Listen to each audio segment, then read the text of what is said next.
আসসালামু আলাইকুম। এলিসাস কুকিং রেসিপিতে সবাইকে শুভেচ্ছা জানাচ্ছি। আমার আজকের রেসিপি সুজির রসগোল্লা। ছানা বানিয়ে মিষ্টি তৈরি করতে একটু ঝামেলা, তবে সুজির এই রসগোল্লাটা বানানো অনেক বেশি ইজি। সহজে বানিয়ে নিতে পারবেন আর খেতে তো অনেক বেশি মজার। আর মিষ্টিটা তৈরি করার পর অনেকটা সময় ধরে রেস্টে রাখতে হবে না, এই মিষ্টিটা ঠান্ডা হওয়ার পরেই খাওয়া যাবে। তো চলুন তাহলে আজকের এই সহজ রসগোল্লাটি বানিয়ে নিই। চুলায় একটা প্যান বসিয়ে নিয়ে নিচ্ছি 1 কাপ লিকুইড মিল্ক। যখন মিল্কটা ফুটতে শুরু করবে ওই পর্যায়ে আমি এখানে 1/4 কাপ দিয়ে দিচ্ছি চিনি আর 1 টেবিল চামচ বাটার, 1/4 চা চামচ লবণ দিয়ে দিচ্ছি। তবে এখানে বাটারের পরিবর্তে ঘিটাও নিতে পারেন। তারপর এই চিনি আর বাটারটাকে মিল্কের সাথে নেড়েচেড়ে একটু মিশিয়ে নিচ্ছি। যখন মেশানো হয়ে যাবে তারপর এখানে আমি 1 কাপ নিয়ে নিচ্ছি সুজি। এক হাত দিয়ে সুজিটাকে ডালতে হবে আর আরেক হাত দিয়ে নাড়তে হবে, তা না হলে কিন্তু সুজিটা একসাথে জমাট বেঁধে যেতে পারে, এই জন্য অনবরত নাড়তে হবে। আর আজকে 1 কাপ লিকুইড মিল্কের সাথে আমি 1 কাপ সুজি নিয়েছি। তো এখন নেড়ে চেড়ে সুজির একটা ডো তৈরি করে নিয়েছি।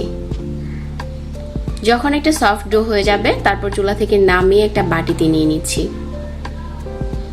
তারপর এখানে নিয়ে নিচ্ছি 1/4 কাপ পাউডার মিল্ক। এই সুজির সাথে খুব ভালো করে পাউডার মিল্কটা মিশিয়ে নিচ্ছি। অবশ্যই এখানে সুজির ডোটাকে মথে সফট করে নিতে হবে। ডোটাকে ভালো করে মথে সফট করে নিয়েছি। এখন এখান থেকে ছোট ছোট ডো নিয়ে মিষ্টির বলগুলো বানিয়ে নিতে হবে। সবগুলো মিষ্টির বল বানানো হয়ে গেছে। তারপর শিরা তৈরি করে নিচ্ছি। চুলায় একটা প্যান বসিয়ে দিয়ে দিচ্ছি 1 কাপ চিনি আর 1 কাপ চিনির সাথে দিয়ে দিচ্ছি 2 কাপ পানি। পানিটাও কাপ দিয়ে মেপে নিতে হবে। তারপর দিয়ে দিচ্ছি 1 টুকরো দারচিনি। এখন এই শিরাটাকে ফুটিয়ে নিচ্ছি কিছুক্ষণ। তারপর মিষ্টির বলগুলো দিয়ে দিচ্ছি। মিষ্টির বলগুলো দেওয়ার পর ঢাকনা দিয়ে ঢেকে দিতে হবে আর 10 মিনিটের মতো চুলার আঁচটাকে লো মিডিয়ামের মাঝামাঝি রেখে জাল করে নিতে হবে। 10 মিনিট পর ঢাকনাটাকে সরিয়ে নিচ্ছি আর নেড়ে চেড়ে চুলাটাকে বন্ধ করে দিচ্ছি।